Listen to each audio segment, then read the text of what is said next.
Bonjour, bonjour, chers amis. J'espère que vous allez tous bien. Je suis super contente de vous retrouver. Voilà, vraiment, j'espère que ce confinement s'est bien passé pour vous. J'ai bien eu tous vos messages. Voilà, mille merci. Ne vous inquiétez pas pour moi. Tout va bien. Alors certains d'entre vous, je vous ai eu au téléphone et puis d'autres, on s'est vu à travers les formations pendant le confinement là, de numérologie, tarologie, des formations qui continuent encore d'ailleurs. Donc voilà. Pour tous ceux qui m'ont envoyé des messages et où ils étaient un peu inquiets et à qui j'ai pas répondu, bon, ne vous inquiétez pas, tout va bien et vraiment voilà. 1 million de merci pour vos attentions. Alors, avant de commencer ces guidances pour le mois de juillet, je vais vous présenter les cartes. Comme ça, je ne les présente qu'une fois. Ici, nous avons l'oracle des nombres, nous avons l'oracle du Verseau et une carte pour clôturer le tirage issu de l'oracle et les portes de l'intuition. Donc, je pars, comme vous pouvez le constater, sur l'ancien mode de tirage, en tout cas sur le mois de juillet. Voilà, allez, je vous dis à tout de suite. Bonjour, chers signes de la Vierge, voici votre guidance pour le mois de juillet 2020. Allez, c'est parti, on va commencer tout de suite avec la première ligne. Et nous avons la carte du partage, qui est déjà sortie pour un autre signe, la carte de la foi, de la femme et de l'inspiration. Ok. Alors, c'est pas droit, voilà, c'est mieux peut-être. Alors, la carte du partage, c'est une carte qui est donc l'énergie générale de cette première ligne, qui nous parle de partage de votre savoir, de partage de vos expériences, de partage de vos découvertes, de partage de vos compréhensions pour enseigner aux autres. Des choses qui sont importantes. Là, on vous dit en fait, l'idée c'est de prendre conscience de ce potentiel d'enseignant, votre capacité en fait à transmettre votre expérience. Là, on vous dit sortez de l'ombre, prenez conscience de ça, parce qu'il y a peut-être des personnes qui traversent des situations par lesquelles vous êtes vous-même passé à un moment ou à un autre, et ces personnes-là vont vraiment apprécier. Alors manifestement une femme. Vont vraiment apprécier votre sagesse et vos enseignements, en tout cas ce que vous en avez appris. Sachez que l'énergie du 11 est une énergie qui est vraiment très très puissante et qui est l'idée de transmission, de partager aux autres des choses qui sont importantes. Alors c'est rigolo, alors je sais pas si, je crois que c'est sur le signe du Sagittaire que c'est sorti, donc les Vierges ascendant Sagittaire ou les Sagittaires ascendant Vierge, j'ai envie de vous dire que le message est assez fort. Ces cartes, elles sont accompagnées de la carte de la foi qui nous parle de sentiments de confiance, de force spirituelle. De force spirituelle, pardon. J'ai ma Lulu qui fait des siennes. Enfin, pas qui se manifeste.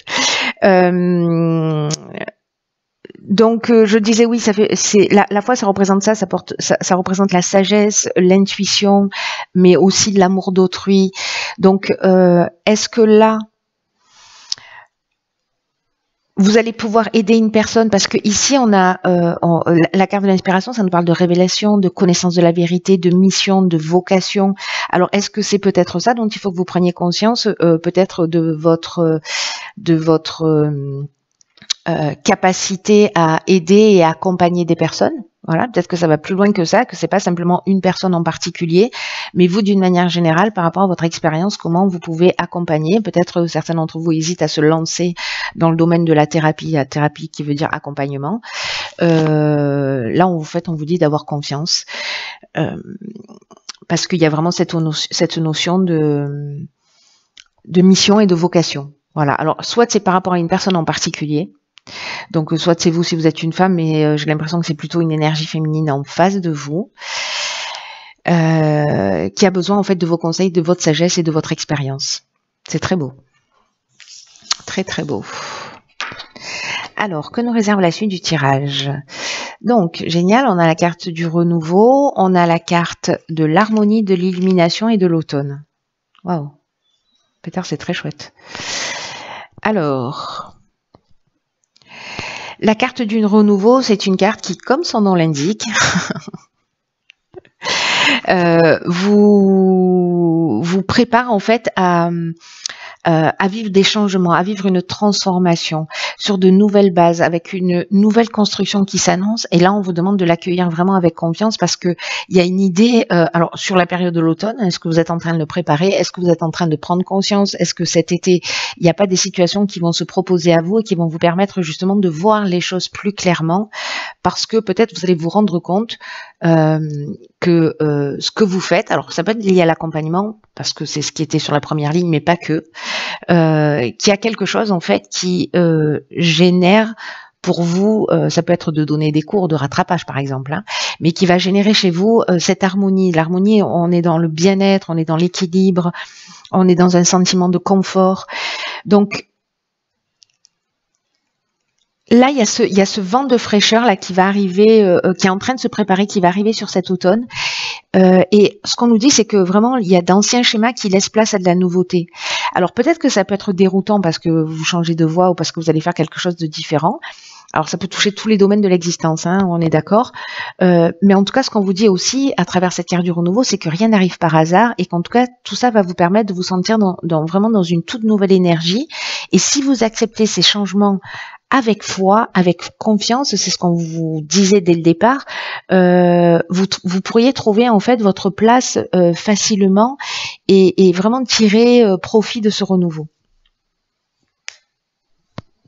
Là, on vous dit de garder confiance quoi qu'il arrive. Mais bon, en même temps, il n'y a pas de carte négative ici. Hein. J'ai l'impression que peut-être que ça peut vous surprendre parce que j'ai l'impression que certains d'entre vous soit vont se lancer dans quelque chose, soit vont découvrir quelque chose, un potentiel. Alors, est-ce que c'est ce potentiel d'enseignant dans l'idée de transmettre ou d'être dans un accompagnement ou dans une guérison par rapport à l'autre, peu importe le domaine, hein, que ce soit au niveau énergétique, au niveau émotionnel ou au niveau physique. Il y a quelque chose de nouveau qui est en train de se mettre en place, j'ai l'impression. Alors peut-être que vous allez découvrir ou que vous connaissez déjà, hein, c'est possible. Peut-être vous osiez pas. Alors, sur la dernière, je recommence. Sur la dernière ligne, nous avons la carte 6 de la famille. Nous avons la carte de l'éloignement, de l'instabilité, une carte de saison qui est la carte de l'hiver. Alors, la carte 6 de la famille, elle nous parle de la famille, mais des responsabilités d'une manière générale. Ce que nous dit cette carte, c'est qu'il y a peut-être une distance, enfin, en fait pas que cette carte, mais d'une manière générale, avec cette carte de l'éloignement qui nous parle de prise de distance, qui nous parle de prise de recul.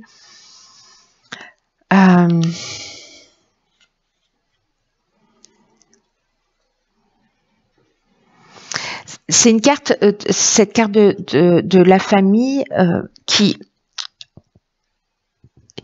vous dit qu'en fait il est nécessaire, peut-être dans une situation comme ça où il y a eu un éloignement, peut-être une séparation, une distance, un détachement, ou peut-être une prise d'indépendance, ou peut-être même une coupure, vous voyez, une fuite ou une coupure sur cette période de l'hiver qui a provoqué cette instabilité, que il y a une idée de responsabilité et de pas chercher à éviter ces responsabilités. Voilà. En tout cas, d'en prendre conscience parce que là, ce qu'on nous dit, c'est que peut-être que les autres ont besoin de vous là maintenant. Peut-être que vous avez besoin de vos proches ou peut-être que vos proches ont besoin de vous pour votre épanouissement. Et de vous sentir vous entouré et aussi d'être présent pour les gens qui vous aiment. C'est quelque chose en fait d'important. Alors il y a peut-être vous avez pris de la distance par rapport à certains membres de votre famille. Alors la famille, ça peut être la famille de sang, mais la famille de cœur, la famille professionnelle, enfin la famille amicale, et voilà, ça va dépendre de comment ça va résonner pour vous. Mais voilà, c'est vraiment au sens large, avec l'idée de prendre ses responsabilités et peut-être qu'il y a une personne autour de vous qui a besoin de votre aide. Peut-être quelqu'un avec qui vous vous êtes éloigné et avec qui ça a géré une forme d'instabilité, soit pour vous, soit pour l'autre.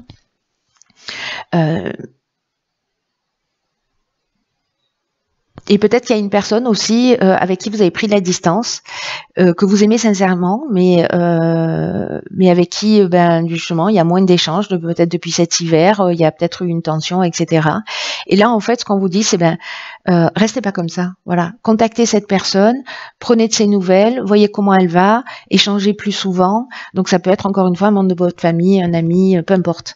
Mais s'il y a une situation là qui résonne pour vous avec une personne en particulier, il y a une idée de prendre ses responsabilités et quoi qu'il se soit passé, voilà, de faire ce premier pas. Waouh. Alors, dans la carte de l'oracle de l'intuition, nous avons la carte de l'attente qui nous dit « Vouloir les choses intensément et sans impatience est la clé de votre réussite ». Alors, cette carte de l'attente qui résonne aussi un peu avec la carte de la loi d'attraction, elle nous dit qu'en fait, quand on a hâte et qu'on est dans l'attente de voir les choses se réaliser, de voir les choses se matérialiser, c'est précisément à ce moment-là qu'elles sont retardées parce que l'attente génère l'attente. Et sans le vouloir, en fait, on peut activer des freins sur nos projets, sur nos relations, sur ce qu'on met en place, justement lié à cette impatience qui doit être plutôt apprivoisée. Parce que elle empêche en fait d'être réceptive à ce qui cherche à se produire dans notre vie, voyez. Donc là, il faut éviter d'avoir peur que les choses ne se produisent pas, ne se passent pas comme vous le souhaitiez. Il y a un juste équilibre qui doit être maintenu entre votre volonté et alors je sais que c'est la partie la plus difficile, hein, c'est-à-dire que il y a l'envie, c'est-à-dire qu'il faut qu'elle soit là, qu'elle soit présente, peut-être à travers la visualisation, etc. Et en même temps, c'est la subtilité de l'équilibre d'être dans un certain lâcher-prise. C'est ce qui va vous permettre en fait de trouver la confiance pour mettre en place les choses, c'est-à-dire j'agis et je laisse faire. Je mets en place des choses d'une manière concrète et je laisse faire. Voilà. L'important c'est d'avoir agi d'une manière concrète et après de lâcher prise et de laisser les choses se faire. En étant confiant que les choses vont se faire, hein, c'est-à-dire en faisant les choses et en sortant des peurs, en sortant des inquiétudes, etc. Et juste en agissant. Voilà, action et lâcher prise. Voilà, cher signe de la Vierge, je vous souhaite de passer un magnifique mois de juillet. Prenez vraiment bien soin de vous. Et je vous dis à très vite pour une nouvelle guidance. Je vous embrasse.